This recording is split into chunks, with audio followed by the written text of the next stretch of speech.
Olá pessoas, tudo bem? Meu nome é Rodrigo, sou professor de Ciências Humanas aqui no SEJA de Joinville, dentro da Educação Escolar Quilombola.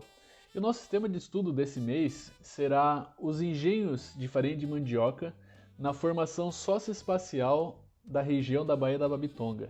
Tranquilo? Então, como de costume, vamos começar com uma musiquinha, né, pra gente pegar o embalo e discutir a partir dela. E a música é a seguinte. Você não sabe o que é farinha boa, farinha é a que a mãe me manda lá de Alagoas. Você não sabe o que é farinha boa, farinha é a que a mãe me manda lá de Alagoas. Essa música se chama Farinha, do Djavan.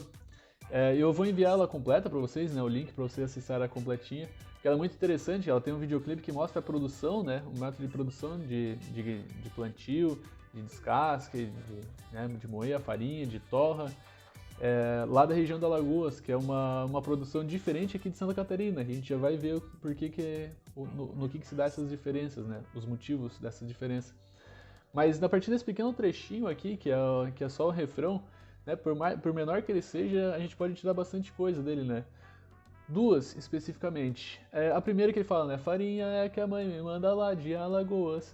Então, ele remete à farinha de mandioca mãe dele, né? E é interessante como a gente pensa a farinha de mandioca, a gente logo associa aos nossos antepassados, né? A mãe, a avó, essas receitas mais familiares, né?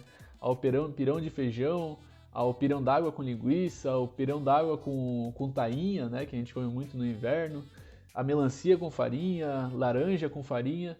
Então sempre a gente remete a essa tradição familiar, né? Essa ancestralidade que a farinha de mandioca traz, e não é à toa, né? Porque ela está muito antiga aqui no nosso continente. E outra coisa é que ele comenta que farinha é que a mãe manda lá de Alagoas. Veja que Alagoas é um estado muito distante de Santa Catarina.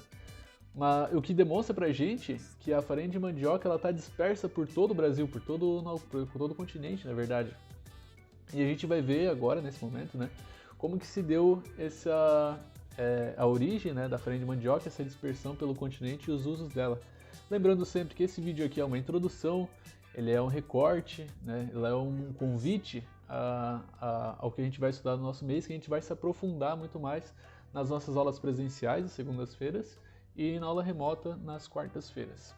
Tranquilo? Então vamos lá. A mandioca, né, a planta mandioca. A planta mandioca ela é originária aqui do continente americano, aqui da América do Sul. É uma planta nossa, do nosso continente. E o primeiro grupo humano que domesticou essa planta foi um grupo do tronco linguístico Arawak. E é interessante, né, como a gente logo podemos logo associar a eles, porque os tupi-guaranis chamavam eles de Arawak, e Arawak significa comedor de farinha. Então veja que no próprio nome tem uma evidência ali da origem da farinha de mandioca. E esse grupo Arawak, ele vivia lá no norte do continente americano, na região entre a Venezuela e a Colômbia, e ali que eles se formaram, né? Eles se formaram enquanto etnia, e foram ali que a gente tem os primeiros vestígios arqueológicos de uma peça de cerâmica que era utilizada para fazer a torra da farinha, né? Então, como se faz farinha de mandioca, né? Brevemente. Raspa a farinha, corta ela, moe ela, né? Tritura bastante, seca, espreme bem a água, depois seca ela, né? Bota ela numa superfície quente e fica mexendo para fazer essa torra da farinha. Então essa peça de cerâmica grande, né? Com evidência, né? Que esse é o detalhe, né? Uma evidência de fogo direto, o que não se encontra em nenhum outro tipo de fazer alimentício, está presente lá na região onde surgiram os Arawaks, na região da Colômbia e da Venezuela. E lá naquela região, a bacia hidrográfica maior daquela região é a bacia do rio Orinoco, então a bacia do Orinoco. Então eles se espalharam para essa região, e essa bacia do Orinoco se conecta com a bacia do rio Amazonas, com a bacia amazônica, né? Então esses Arawaks desceram, né, foram em direção, né, região ao sul, desceram até a bacia do rio Amazônica e foram ensinando essa cultura para onde eles encontravam outros grupos humanos, né? Foram ensinando os saberes e os fazeres dessa produção, né? Da produção de farinha de mandioca, do cultivo e da produção. E também foram descendo, né, da bacia do rio Amazônica, do lado sul aqui, em direção mais para baixo, né, ali na região do centro do Brasil, onde nessa região encontravam grupos do tronco linguístico Tupi-Guarani, mais especificamente os Guaranis, que estavam numa migração em direção ao sul em direção à Bacia da Prata, Bacia do Rio da Prata, que vai desembocar ali na região do Uruguai e da Argentina, que é muito importante, né, entender essa bacia hidrográfica do Rio da Prata para a formação socioespacial aqui da nossa região. Então veja que a mandioca faz uma migração lá do norte, na bacia do Rio Orinoco, dessa bacia do Rio Amazonas, aí chega ali na região do Paraguai, no Rio Paraguai, na bacia do Rio da Prata, né, e chega até aqui o nosso litoral. Em outro movimento ela vai lá pelo norte, né, e ocupa todo o litoral. Então ela é uma planta que se dispersou por todo o continente, né, graças aos Aruac e a todas as outras etnias que aprenderam com eles, que sabiam fazer o cultivo e o processamento da farinha de mandioca e que aqui viviam. O próprio nome, né, mandioca, né, o Djavan comenta ali que ele chama de macaxeira lá em Alagoas, né. Eu particularmente conhecia como aipim, então a gente tem esses vários nomes, né, mandioca, aipim, macaxeira. E essa variedade de nomes, tem mandioca, aipim, macaxeira, mas inhame é diferente de mandioca, né? Uma outra planta. Mas quem não sabia disso era o Pero Vaz de Caminha, que era o escrivão que escreveu a Carta do Descobrimento naquela comitiva do Pedro Álvares Cabral, na primeira chegada dos portugueses aqui no Brasil. Quando eles chegaram essa primeira vez, o Pero Vaz de Caminha faz uma carta e ele relata que os indígenas que aqui viviam comiam muito inhame, né? Não estamos aqui para julgar ninguém, né? Mas ele cometeu um equívoco, ele estava querendo se referir à farinha de mandioca, mas como lá na Europa eles comiam inhame, ele olhou, achou que era parecido, achou que era uma variedade, né? Então citou como inhame, mas na verdade era mandioca. E os portugueses, assim como quando eles começaram a ocupar essa região aqui, eles logo tiveram que substituir a sua farinha de trigo, que não pegou muito bem o trigo aqui na região, pela farinha de mandioca. Então eles trocaram a sua base alimentar. Veja, se lá na Europa se comia muito trigo, muito pão, né, que era a base alimentícia, aqui no Brasil a mandioca substituiu e se tornou, como diria o Câmara Cascudo, a rainha do Brasil, né, pela sua importância. Então os portugueses logo aprenderam o cultivo, aprenderam a fazer farinha e se tornou essa base justamente por ela ser muito nutritiva e muito principalmente calórica, né? Como diria o meu avô Camilo, né, falecido avô Camilo, é a farinha que dá sustância, né? Tem que ter farinha para ter sustância na comida, senão não enche a barriga. Então por esse alto valor calórico que ela tem, e por esse alto valor calórico também ela serviu de base alimentar para os negros que eram traficados da costa africana em direção ao Brasil. Então os portugueses levaram a farinha de mandioca para a costa africana para também servir como alimento nesse transporte e o alimento também dos negros aqui, quando esses eram escravizados. E é interessante notar que a farinha de mandioca, ela dá em todo tipo de solo, né? Ela dá tanto lá no solo tropical, quanto aqui no solo subtropical. Em região árida ela pega muito bem, né? É fácil de plantar, ela aguenta muito, né? Então a gente pode fazer uma analogia com o brasileiro, né? Que está disperso nesse continente gigante, é muito bravo, muito guerreiro, tem que ser muito forte, aguenta bastante, né? Que temos que aguentar. E então ela tem esse título de rainha do Brasil não à toa. Mas o nome em si, mandioca, né? Esse cara estava tentando retomar o pensamento. O nome farinha de mandioca, ela vem de uma lenda, né? De um mito de criação da mandioca, é um mito de criação Aruac, que diz que no meio de uma tribo lá nasceu uma menina de pele muito clara, de pele muito branquinha, né? Lembrando que os indígenas têm uma pele mais escura. E então nasceu essa menina de pele muito clara, uma criança encantadora, que morreu muito cedo, né? Então, resumindo a história, né? E ela foi enterrada dentro da oca dela, né? Dentro da casa, como era a tradição dessa etnia.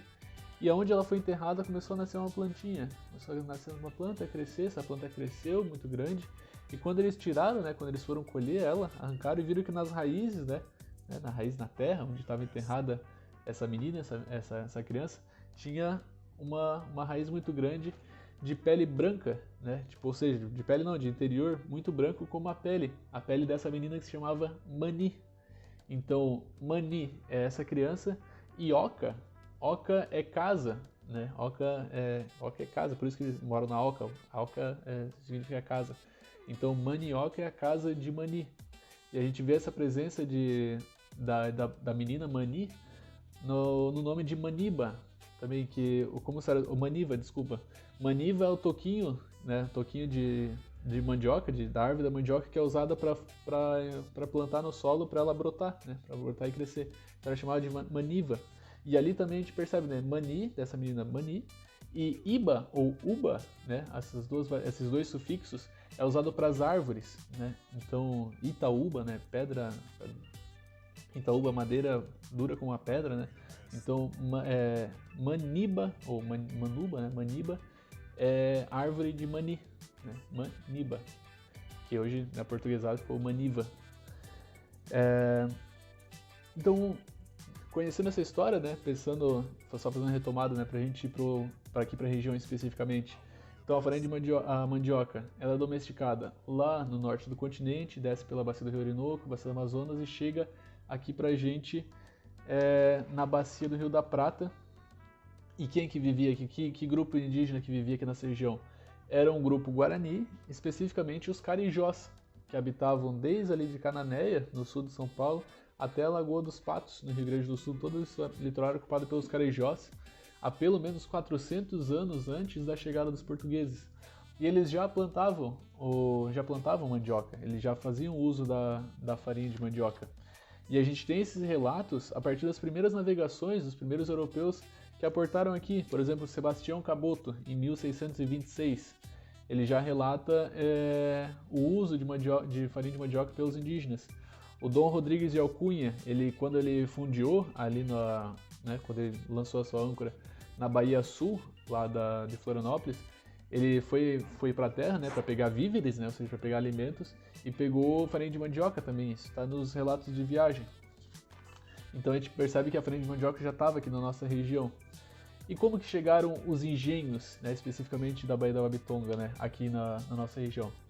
A gente tem que lembrar, né, perceber que a gente vai estudar mais a fundo isso, inclusive, que o Brasil ele servia como lugar de plantio, né, plantio dos portugueses. Então o interesse maior era construir grandes latifúndios, né, ou seja, vastas extensões de terra, de monocultura, ou seja, só se produzia uma coisa, cana-de-açúcar, né, planta cana-de-açúcar para se fazer açúcar, ou café, né, para a produção de café, com mão de obra escrava, muita mão de obra escrava, e a produção era toda voltada para exportação. Então os donos desses latifúndios direcionavam toda a força produtiva para a monocultura de exportação. E quem que produzia o alimento, né? Quem ia produzir o alimento foi a região sul aqui. Então a região sul do Brasil ela se caracteriza por ser uma agricultura de subsistência. Ela não tem esses vastos latifúndios, né, na história dela, mas era agricultura de subsistência. Então agricultura familiar, né? Não só familiar como a gente tem de hoje, mas existiam as pessoas ricas com senhores de engenho. E como que a gente tem essas evidências, né? Aqui na região de São Francisco do Sul, que foi a primeira vila aqui da região da Baía da Babitonga, foi fundada em 1658. E ela foi fundada quando veio para cá os paulistas e vicentistas com os seus agregados e escravizados, o que marca a presença negra aqui em Santa Catarina já desse período. Araquari, né, que foi a cidade que foi fundada ali um tempo mais adiante, 1800 e alguma coisinha, também foi fundada quando o senhor de escravos veio para cá, para a produção de farinha de mandioca. E veja, quem trouxe o engenho de farinha de mandioca, né? Essa tecnologia que é utilizada aqui na região de Santa Catarina, ela foi desenvolvida graças à imigração açoriana, lá nos anos 1700. Então, se em 1600 ali tinha uma agricultura de subsistência só para alimentação própria, né, só para o consumo próprio, a partir de 1700, né, 1700, 1800, começou uma produção maior, uma produção de engenho mesmo, que foi uma adaptação das tecnologias que os açorianos utilizavam lá no arquipélago dos Açores, que transportaram para cá, né, adaptando os moinhos de vento, as atafonas de trigo, os lagares de vinho, né, e foram adaptando essa tecnologia para a produção de farinha de mandioca. Então, foram eles que deram esse grande impulso, né? Então, e todo o litoral catarinense, né, passou a produzir a farinha de mandioca, que a partir ali dos 1700, 1800, passou a abastecer tanto lá para os portos do Rio de Janeiro, né, que mandava para a região produtora de café, quanto para Salvador, para o Recife. Então a gente abastecia de farinha de mandioca toda essa região, o litoral catarinense. A partir do século XIX, há um declínio da produção. E no século XX, né, a partir já ali desse momento já teve a chegada dos imigrantes germânicos e italianos, né, mas principalmente germânicos aqui para Santa Catarina. que vieram para cá e já no período de modernização automatizaram a produção, né, mecanizaram mais a produção de farinha de mandioca se deslocou do litoral para a região ali do Vale do Itajaí, para a região da Serra, onde no século XX essa produção era voltada para a produção de polvilho, que era vendida principalmente para os Estados Unidos em tempo de guerra. Eu vejo que a gente tem uma participação na guerra vendendo polvilho, né, para os americanos. E também concomitante a isso, né, ao mesmo tempo, o litoral catarinense, que antes era ali todo ocupado por comunidades tradicionais, comunidades negras, comunidades indígenas, comunidades açorianas, começou a ter uma valorização do território, né? Ou seja, a especulação imobiliária começou a chegar, começou a encarecer os terrenos, o que fez com que houvesse uma diminuição dos engenhos de farinha de mandioca, né? E as pessoas foram em direção às grandes cidades.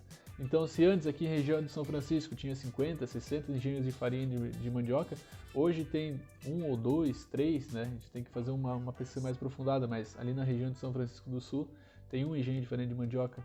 Então houve um declínio muito grande, né, por conta desses movimentos, né, desse movimento de industrialização que levou a farinha de mandioca para cima da serra e de especulação imobiliária que encareceu o terreno e tornou o litoral um local de descanso e de lazer.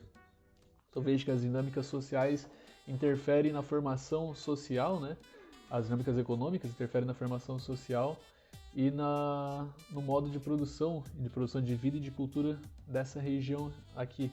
Só a partir do século XXI, aqui no nosso período, né, a partir dos anos 2000 ali, que houve uma valorização, né, um resgate, digamos assim, dessa prática de produção de farinha de mandioca como algo tradicional, como uma identidade do território. Que isso estava morrendo, né, estava sendo engolido a tradição estava sendo engolida pela modernidade, né, pelo avanço da tecnologia, estava se perdendo essa identidade, então houve esse resgate, uma valorização dos saberes ancestrais, uma valorização dos saberes e fazeres das comunidades, e a gente faz parte disso, né, a gente está dentro desse movimento, né, a gente não está fora da história, a gente está na história, está fazendo parte desse movimento aqui, aprendendo a história da farinha de mandioca, a importância dela para a região da Babitonga, e tentando, né, construir a nossa identidade, né, a partir também desse elemento que é a mandioca, que é a farinha de mandioca, e entendendo como os engenhos de farinha de mandioca foram importantes para a construção de quem nós somos hoje, para a construção da comunidade onde nós vivemos hoje. Beleza? E como atividade, o que nós vamos fazer lá para o final de mês, né? Que é lá na última semana? A gente vai fazer um livro de receita à base de mandioca e farinha de mandioca e contar um pouquinho da história dessa receita. Então vamos produzir, né, esse livro de receitas, contar a história para a gente ter registros históricos, né, para a gente escrever a nossa história, sermos agentes ativos da nossa própria história e quem sabe socializar isso com as outras comunidades, né, criando um vínculo afetivo, né, percebendo que as nossas identidades são compartilhadas também. Mas isso vai ficar para o final do mês lá. Durante esse mês ali a gente vai se aprofundar nesses temas, né? Se aprofundar na história da farinha de mandioca, se aprofundar na chegada dos portugueses aqui, na importância da farinha nesse momento, se aprofundar aqui na ocupação, na formação socioespacial do litoral catarinense, da região da nossa Bahia. Então a gente vai estudar mais a fundo, né? Se aprofundar mais. E lá no final, com esses conhecimentos, com os conhecimentos das outras áreas de conhecimento, então vejo que é uma atividade interdisciplinar, a gente vai produzir esse livro de receitas para quem sabe, né, fazer a sua socialização, porque de que vale um conhecimento guardado para si, né? Precisamos socializar para que esse conhecimento a gente possa mobilizar eles para agir com sabedoria. Tranquilo? Então fico por aqui, vocês têm meu número, qualquer coisa dá um toque e até mais. Tchau, tchau.